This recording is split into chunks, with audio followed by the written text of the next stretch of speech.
Let me tell you something strange about people who keep their phone on silent. We live in a world that rewards the opposite. A world where being available means being valuable, where responding instantly feels like caring, where silence is mistaken for absence. Maybe you're one of them, and maybe no one has ever explained why. If you want to understand what you feel without labels and have language to explain yourself without justifying, subscribe. Here we translate psychology into relief, not diagnosis. This isn't about fixing you, it's about seeing you clearly for the first time. Because some behaviors aren't problems waiting to be solved. They're wisdom the world forgot how to read. The world calls this disconnection. It calls it coldness, avoidance, maybe even rudeness. But what if it's the opposite? What if living with your phone on silent is a form of self-preservation the noisy world can't comprehend? What if it's not about rejecting people, but protecting the quality of your presence? What if it's the quiet rebellion of someone who refuses to fragment their attention into 1,000 buzzing pieces? There's a strange power in choosing when to be reached. It's not isolation, it's boundary. It's not indifference, it's discernment.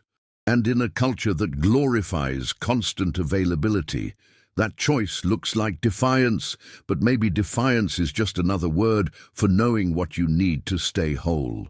We live in a culture that equates presence with notification, where caring is measured in response time, where love speaks through read receipts. The louder your phone, the more connected you seem. The faster you reply, the more you matter. But somewhere in all that noise, something got lost. The ability to be with yourself without interruption. The permission to exist without performing availability. Social psychologists call this phenomenon the tyranny of immediacy. We've built a world where every ping feels urgent, where every message demands now. Our brains release dopamine when we respond, when we check, when we engage. It's a cycle. And like all cycles driven by external rewards, it empties us from the inside. We become reactive instead of intentional. We become available to everyone except ourselves. People who live with their phone on silent understand something fundamental about attention. They know it's not infinite. They know that every interruption fragments focus, that every notification pulls them out of depth and into surface. They've realized that being present for others requires first being present for themselves. It's not selfish, it's structural. You can't pour from an empty cup, and constant availability drains you drop by drop. But the world doesn't see it that way. The world sees someone who takes hours to respond and calls them distant, someone who doesn't jump at every message and labels them cold.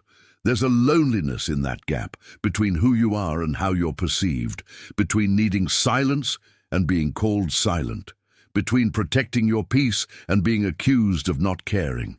That's the conflict. That's the weight these people carry quietly. Psychologists have a term for this: internal locus of control. It's the capacity to generate your own sense of worth without constant external validation. It's knowing you matter whether or not someone likes your post, responds to your text, or notices your absence. People with internal locus don't need the world's applause to feel real. They've built something steadier inside, something that doesn't depend on notifications to exist. In other words, keeping your phone on silent is an act of self-authorship. It's saying, my attention belongs to me first. My presence is mine to give, not yours to demand. It's the refusal to let other people's urgency dictate your emotional state. And that requires something rare, something the world mistakes for coldness, emotional self-regulation. The ability to sit with yourself without needing distraction, validation, or stimulation from outside. This isn't about rejecting connection. It's about choosing its terms. It's about understanding that real intimacy doesn't happen in fragments scattered across a day. It happens in sustained attention, in moments of full presence. And to give that, you need to protect the space where presence lives. You need to guard against the constant erosion of depth that comes from living at the surface, always half available, never fully anywhere.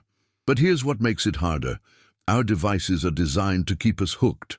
Every app, every platform, every social network is engineered around one goal: maximize engagement, keep you checking, keep you responding, keep you afraid of missing something. Choosing silence in that environment isn't passive, it's active resistance. It's discipline disguised as simplicity. It's knowing that what you don't allow in is just as important as what you let through. But of course, not all silence comes from peace. Sometimes it's fear. Sometimes it's the exhaustion of too many conversations that felt like performance. Sometimes it's the quiet aftermath of being misunderstood so many times you stop trying to explain. And that's okay. Because even defensive silence is still self-protection. Even withdrawal born from pain is still a form of care. Care for yourself when the world felt too loud, too demanding, too much. There's vulnerability in admitting that. In saying, I don't always choose silence because I'm wise. Sometimes I choose it because I'm overwhelmed. Sometimes my phone stays silent, not because I'm centered, but because I can't handle one more thing. And both can be true. You can be protecting your peace and still be wounded.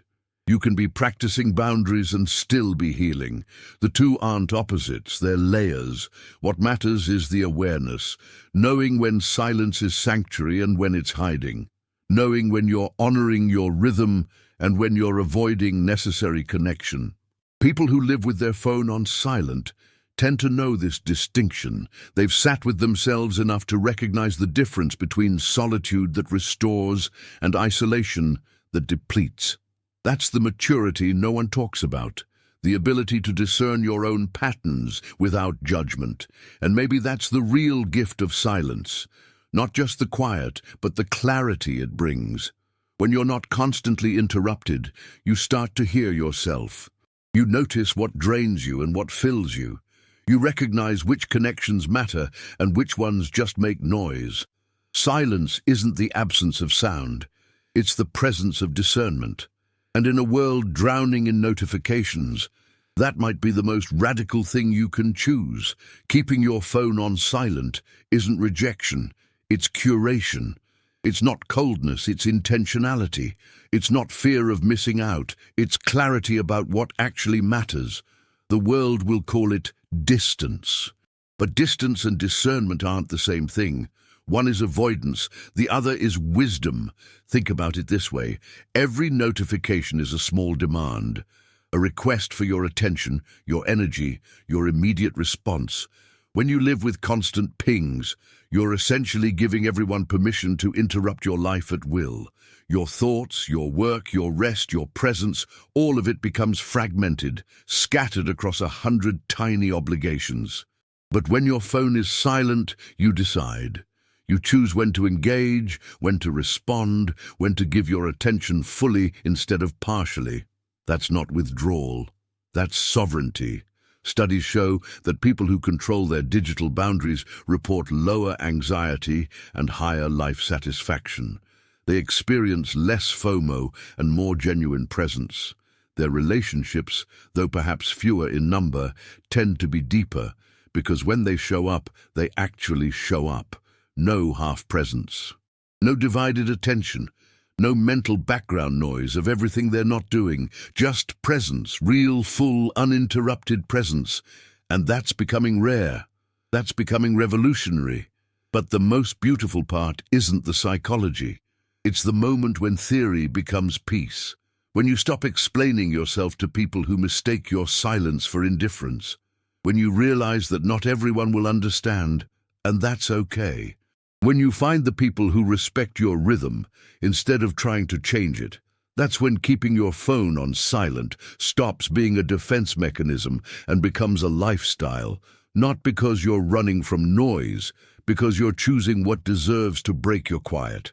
There was someone who tried to keep up, who turned every notification on, who responded within minutes, who stayed available from morning until night.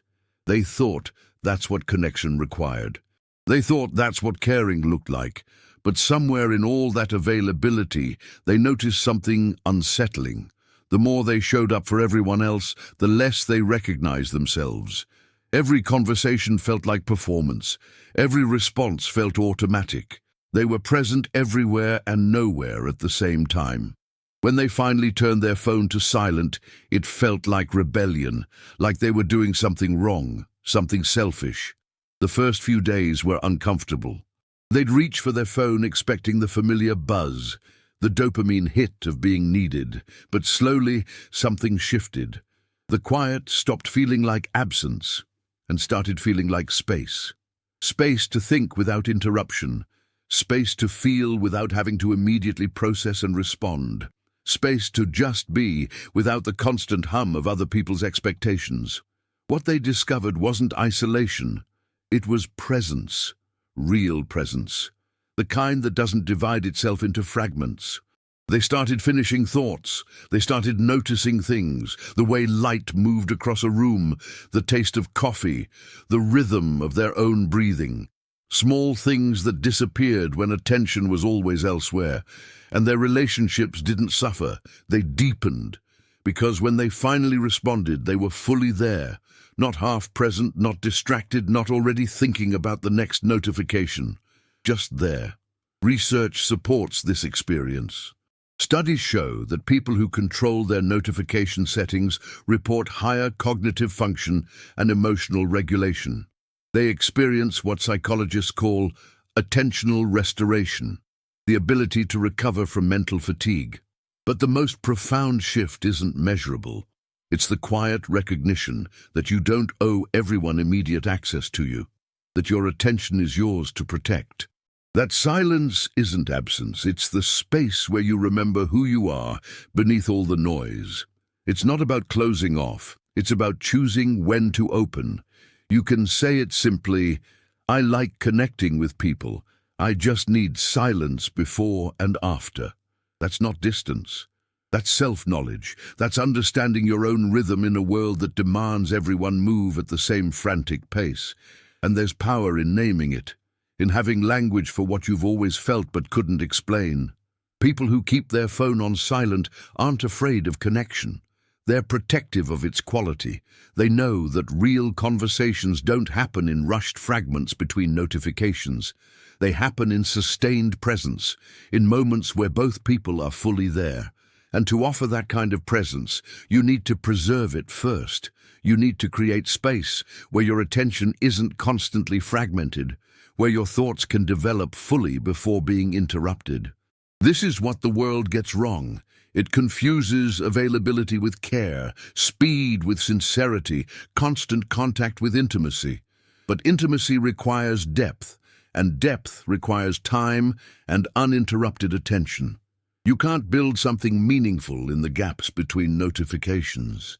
You can't know someone deeply when you're always half present, always aware of everything else demanding your attention.